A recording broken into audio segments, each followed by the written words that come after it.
메이저리그 트레이드 마감일이 점점 다가오고 있는 가운데 세인트루이스 카디널스의 에이스 에릭 패디가 트레이드 시장의 핵심 카드로 급부상하고 있다.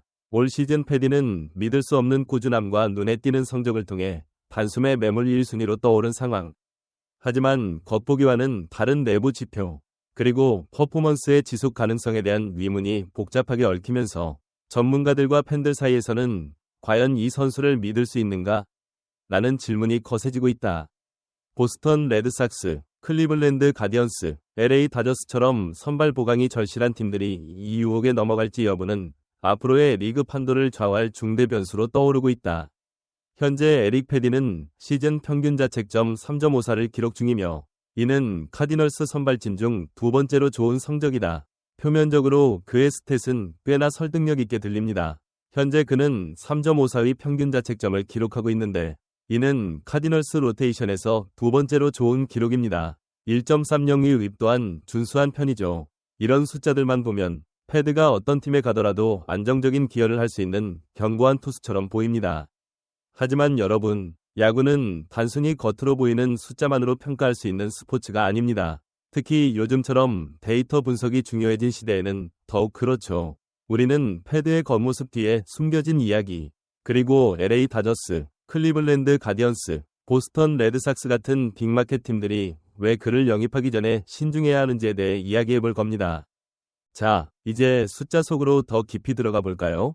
패드의 3.54 에라와 1.30 윕은 분명히 인상적인 수치입니다. 하지만 여러분, 여기서 중요한 것은 바로 기대 에라라는 고급 지표입니다. 패드의 기대 에라는 무려 5.28에 달합니다. 이 수치는 현재 그의 평균 자책점보다 훨씬 높은 수치인데 이는 패드의 실제 경기 결과가 그가 허용한 타구의 질이나 상황에 비해 과하게 좋았을 수 있음을 시사합니다. 즉, 패드가 운이 좋았을 가능성이 높다는 거죠. 통계적으로 볼 때 기대 에라와 실제 에라의 이런 큰 차이는 보통 회귀로 이어집니다. 패드가 현재 허용하고 있는 타구의 질, 그리고 그가 직면했던 경기 상황들을 분석해보면 그의 현재 성적이 지속 가능하지 않으며 앞으로 성적이 하락할 가능성이 있다는 강력한 신호로 해석됩니다. 단순히 인플레이 타구 타율 수치만 봐도 알 수 있습니다. 패드의 현재 인플레이 타구 타율은 메이저리그 평균보다 현저히 낮습니다. 이는 그가 타자들이 친 인플레이 타구가 수비수에게 잡히는 행운을 많이 누렸다는 것을 의미합니다.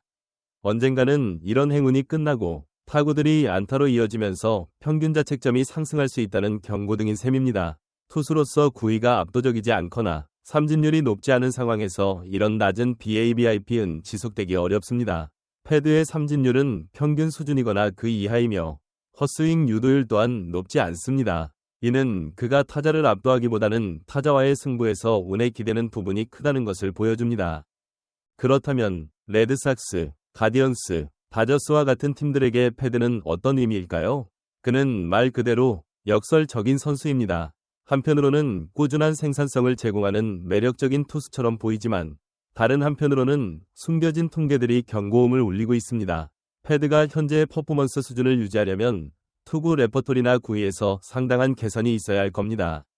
하지만 현재로서는 그런 개선의 조짐이 보이지 않습니다. 따라서 패드를 영입하려는 어떤 팀이든 그의 성적이 하락할 가능성에 대비해야 합니다.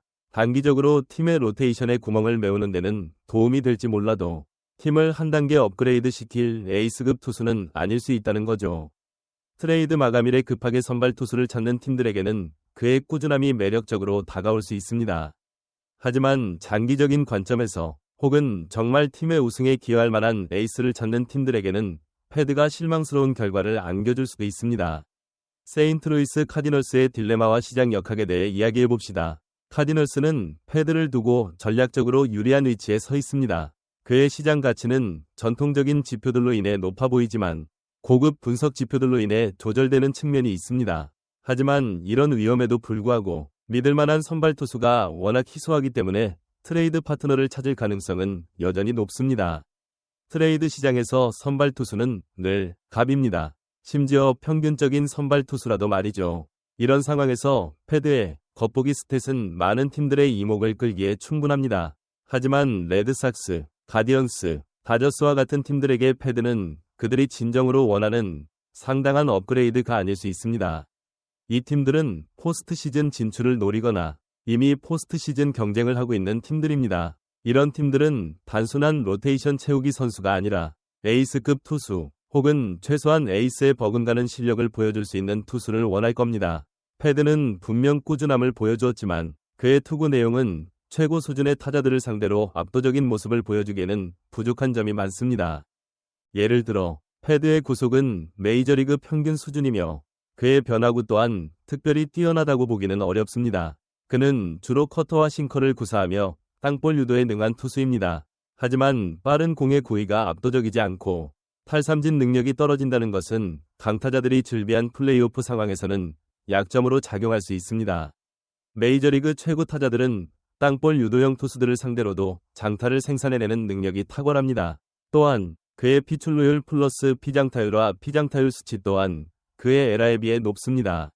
이는 그가 장타를 허용하는 빈도가 높다는 것을 의미하며 언제든지 홈런으로 이어질 수 있는 위험을 안고 있다는 뜻입니다. 특히 중요한 상황에서 한 방을 허용하는 투수는 플레이오프에서 치명적일 수 있습니다. 카디널스는 패드를 트레이드하여 팀의 미래를 위한 유망주를 확보하거나 부족한 포지션을 보강할 수 있는 좋은 기회를 얻을 수 있습니다. 그들은 패드의 높은 인기를 활용하여 최적의 대가를 이끌어내려 할 겁니다. 하지만 패드를 영입하려는 팀들은 단순히 그의 에라 나윗만 보고 트레이드를 결정해서는 안 됩니다.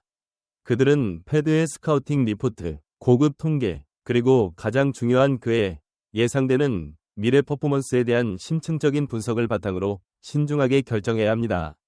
한 명의 투수 영입이 팀의 시즌 운명을 좌우할 수도 있기 때문입니다. 패드의 트레이드 이야기가 진행되면서 이는 현대 야구에서 선수 평가가 얼마나 복잡한지를 잘 보여줍니다. 팀들은 당장의 성적에 대한 매력과 미래의 성적 하락 가능성을 신중하게 저울질해야 합니다. 패드에게는 다가오는 몇 주가 자신의 인지된 가치가 현실과 일치하는지, 그리고 자신의 미래뿐만 아니라 관련된 팀들의 전략적 지형을 어떻게 형성할 것인지를 결정할 중요한 시간이 될 겁니다. 이 모든 과정의 결과는 끊임없이 진화하는 메이저리그에서 통계와 실제 경기 퍼포먼스 사이의 복잡한 관계를 보여주는 증거가 될 겁니다. 결론적으로 에릭 패드는 트레이드 시장에서 흥미로운 퍼즐 조각입니다. 그는 분명 지난 18개월 동안 좋은 모습을 보여주었지만 그 속에는 간과해서는 안 될 위험 요소들이 숨어 있습니다. 과연 레드삭스, 가디언스, 다저스 중 어느 팀이 이 미끼를 물 것인지, 혹은 더 나아가 다른 팀이 그의 잠재력과 위험을 모두 감수하고 영입을 시도할지 지켜보는 것이 흥미로울 겁니다.